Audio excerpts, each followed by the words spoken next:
Jika kita ingin mendapatkan kemudahan dalam hidup, kenyamanan, kenikmatan, maka kunci yang pertama kata Allah, fokus baik-baik, perhatikan, ikutilah, temani, dempetin. Ya, oleh kita sandingkan kehidupan kita itu dengan golongan-golongan yang paling utama. Wa hasuna ulaika rafiqa.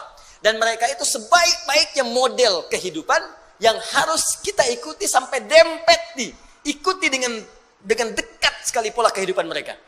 Siapa mereka ini? Mereka itu adalah orang-orang yang selalu taat kepada Allah dan Rasul. Taat.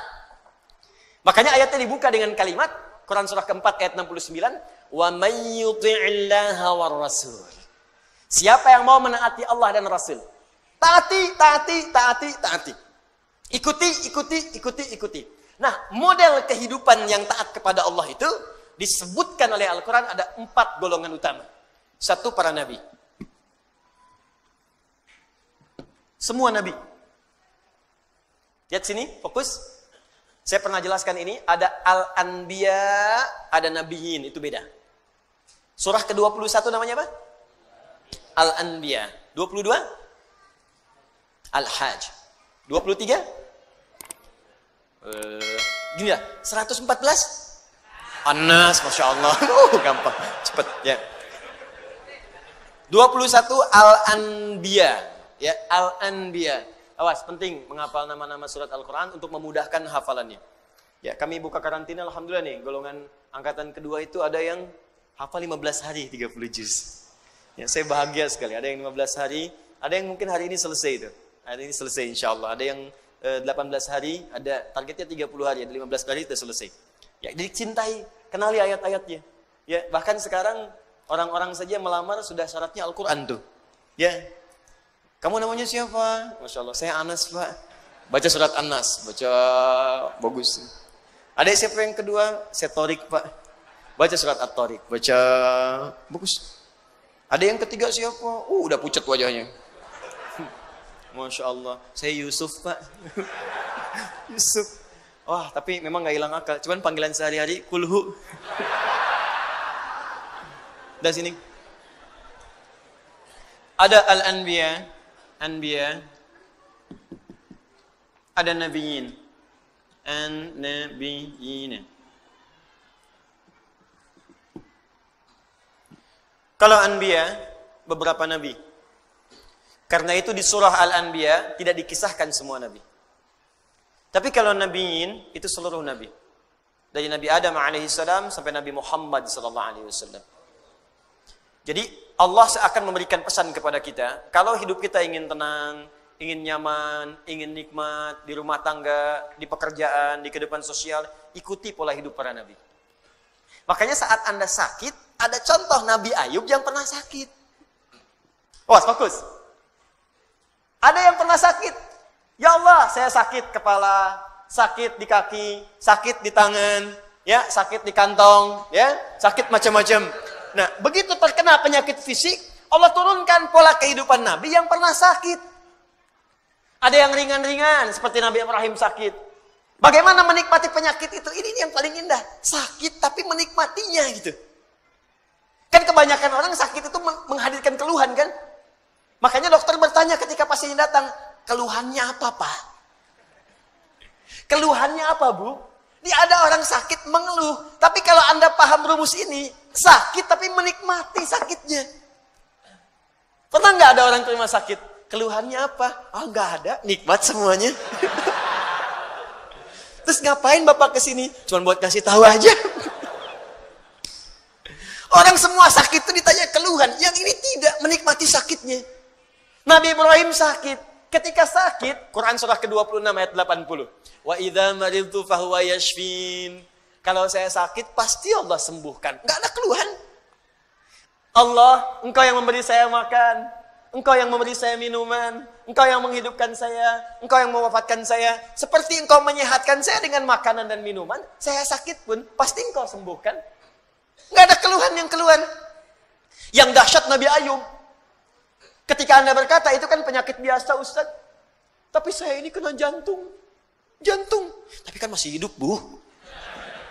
Kematian itu tidak ada hubungan dengan jantung. Kematian itu dengan ajal. Ada orang nggak sakit jantung pun kalau sudah tiba waktunya meninggal juga. Gitu. Tapi kan ginjal saya tidak berfungsi. Tapi kan mata ibu berfungsi. Ya. Tapi kan telinga bapak berfungsi. Lisan kita berfungsi. Maka ketika ada orang mengeluhkan penyakitnya, Allah turunkan penyakit yang paling dahsyat yang pernah dialami oleh seorang nabi, yang tidak pernah dirasakan oleh orang sebelumnya dan tidak akan pernah dialami oleh orang setelahnya. Supaya nggak ada yang mengeluh lagi. Ketika mengeluh, Allah kemudian balikan. Ini aja nabi saya uji, dia nggak mengeluh. Kamu bukan nabi, kenapa mengeluh? Tapi kan dia nabi, ya Allah. Diturunkan ayatnya. Kalau ada orang yang bukan nabi pun mengikuti amalannya, maka saya akan berikan kenikmatan yang sama seperti dia mengalaminya. Maka turunlah Quran surah ke-21 ayat 83 sampai 84 itu. Wa ayyuba idznada rabbahu anni massani yadurru wa anta arhamur rahimin. Kata Allah, hei, saya akan buka kisah Ayyub alaihissalam supaya kalian belajar. Ketika ia mulai bermohon kepada Allah, saat sakitnya mulai mengganggu dia untuk ibadah. Di saat sakitnya itu biasa, beliau nikmati aja. Nikmati, sholat ya sholat, ibadah ya ibadah, gak ada keluhan. Istrinya bertanya, papa kenapa gak minta kepada Allah sembuhkan? Kata suaminya, berapa lama kita sehat dan senang? 20 tahun. Berapa lama kita diuji dengan sakit dan begini? 7 tahun. Nanti aja, kalau sudah sakitnya sama dengan sehat 20 tahun, baru saya minta kepada Allah. Saya malu dikasih sehat 20 tahun, saya senang. Kenapa ketika dikasih sakit untuk ibadah selama baru 7 tahun sudah mengeluh? Bukankah semuanya datang dari Allah untuk kita beribadah kepada Allah? Dikasih kaya 20 tahun, kita senang. Diuji dengan fakir baru 7 tahun sudah mengeluh. Saya malu. Nanti aja kalau ujiannya sudah serupa. Jadi bagi Nabi Ayyub nggak ada bedanya. Harta ada, nggak ada harta, tetap ketaatan kepada Allah meningkat. Sakit dan sehat nggak ada bedanya bagi beliau. Sehat ujian untuk beramal sempurna, sakit untuk banyak istighfar. Bukankah ketika sakit ada peluang dosa kita diampuni? Tuh. Dikala cara berpikir kita seperti Ayyub alaihissalam, diajarkan ini zikirnya. Apa jawabannya? Fastajabna. Fakashafna ma bihi min dhurrin. Wa atainahu ahlahu. Wa mithlahum ma'hum rahmatan min indina. Belum selesai sampai sini. Wa dzikra lil abidin. Ketika Nabi Ayyub alaihissalam bersabar dengan penyakitnya, beliau menikmatinya, dan ketika mulai mengganggu penyakitnya untuk ibadah, baru bermohon kepada Allah. Ya Allah, penyakit ini sudah menghambat saya untuk ibadah. Jadi, minta sembuh itu, bukan sekedar minta sehat, supaya ibadahnya nggak keganggu. Jadi ketika sakit biasa saja, ketika ibadah terganggu, baru minta sembuh. Tuh. Ya Allah, kaki saya sakit. Jangankan kamu, banyak yang sakit kaki. Ya Allah, sakit di kaki ini sudah mulai mengganggu saya untuk bisa ke masjid berjamaah. Begitu caranya. Ya Allah, kepala saya sakit. Banyak yang sakit kepala. Ya Allah, penyakit di kepala ini sudah mulai mengganggu saya untuk khusyuk berzikir kepadamu. Gitu caranya. Jadi begitu Anda menikmati itu untuk kepentingan ibadah, ditutup dengan kalimat wa dzikra lil abidin. Ini aku ingatkan untuk hamba-hambaku yang lain selain Ayyub. Jika kalian mengalami hal yang serupa, amalkan amalan seperti Ayyub merasakannya. Nabi. Anda berdagang, Anda bisnis, Anda bekerja, Anda berdakwah, Anda mengajar. Apa Anda kira akan mudah menyampaikan semua itu? Belum tentu. Kadang-kadang ada saingan, Anda yang ikut tender, mereka yang menang, padahal nggak ikutan sama sekali. Ada yang kemudian berusaha menyingkirkan, menyungkurkan. Ada yang mengajar juga, kadang-kadang ada yang menyoal. Bukan cuma Anda, bahkan ada seorang nabi namanya Yunus alaihissalam. Berdakwah, bekerja dengan baik, disoal oleh orang sampai diusir dari kampung. Masuk kemudian ke perahu, dilempar, ditelan ikan paus. Anda bayangkan, Anda masih hidup sampai sekarang, beliau di dalam perut ikan paus. Tapi kau masih bisa nikmat aja, zikir. Idznada fi dhulumati, ya. Baca ayatnya wa dhannuni. Baca ayatnya 86 sampai 87-nya. Wa dhannuni idz dhahaba mughadiba, ya. Wa dhanna an lan naqdir alaihi. Fanada fi dhulumati alla ilaha illa anta subhanaka inni kuntu minadh dhalimin. Tadinya gelisah. Enggak enak tuh. Ditelan dalam perut ikan paus. Kira-kira tuh di dalam perut ikan paus itu, maaf ya, terang atau gelap? Udah pernah masuk?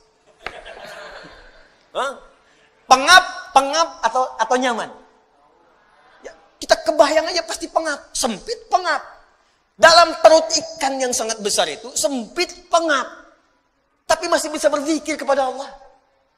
Alla ilaha illa anta subhanaka inni kuntu minadh zalimin. Alla ilaha illa anta subhanaka inni kuntu minadh zalimin. La ilaha illa anta subhanaka inni kuntu minadh zalimin. Allahu akbar.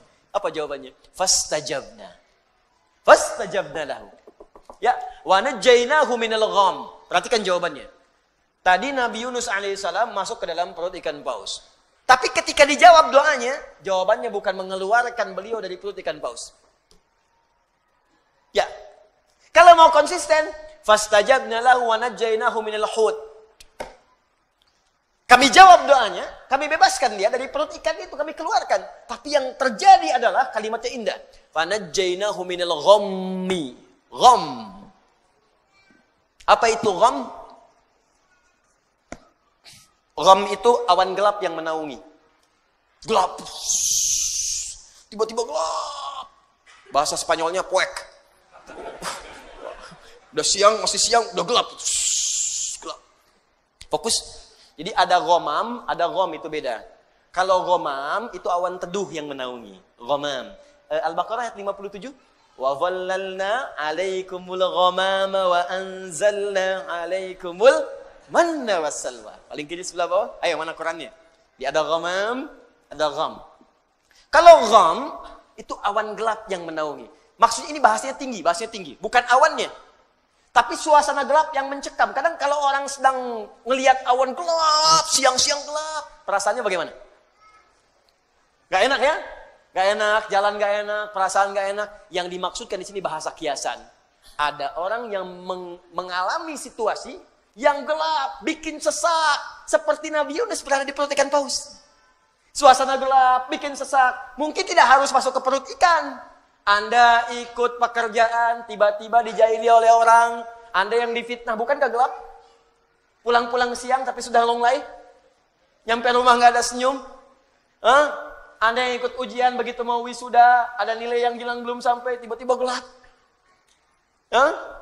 Anda yang sudah mau lamaran, besok mau nikah, tiba-tiba pasangan berubah keputusan. Gelap. Seketika kan gelap, ya Allah. Padahal situasi siang. Ya Allah, aku seperti tersambar halilintar. Padahal halilintar gak ada. Ya. Makanya kalimat Qur'annya indah. Allah tidak mengatakan perut ikan pausnya. Allah ingin mengatakan, akan ada orang-orang hambaku, mungkin selain Yunus, yang mengalami situasi serupa dengan Yunus. Pekat, gelap, capek, lemah ya Allah. Walaupun tidak harus masuk ke perut ikan. Karena pekerjaan, karena di rumah tangga, karena di kampus, karena di kehidupan. Tapi Anda amalkan seperti Yunus, dalam suasana di perut ikan pun masih nikmat. La ilaha illa anta subhanaka inni kuntu minadh zalimin. Perhatikan, begitu Anda mengamalkan zikir yang sama dan menikmatinya, wa kadzalika nunjil mu'minin. Belum selesai. Fanajjaynahu minal gham, kami selamatkan Yunus alaihissalam dari gham, perut ikan. Wa kadzalika nunjil mu'minin. Kalau ada orang-orang beriman setelahnya mengalami situasi yang serupa, bahkan masuk ke perut ikan pun dia berpikir, saya selamatkan kata Allah. Atau bukan perut ikan, perut rentenir, kredit yang belum lunas, riba yang belum tuntas, lilitan utang, ya, kehidupan rumah tangga, masalah sosial, minta la ilaha illa anta subhanaka inni kuntu minadh zalimin. Uang belanja belum kunjung datang, la ilaha illa anta subhanaka inni kuntu minadh zalimin.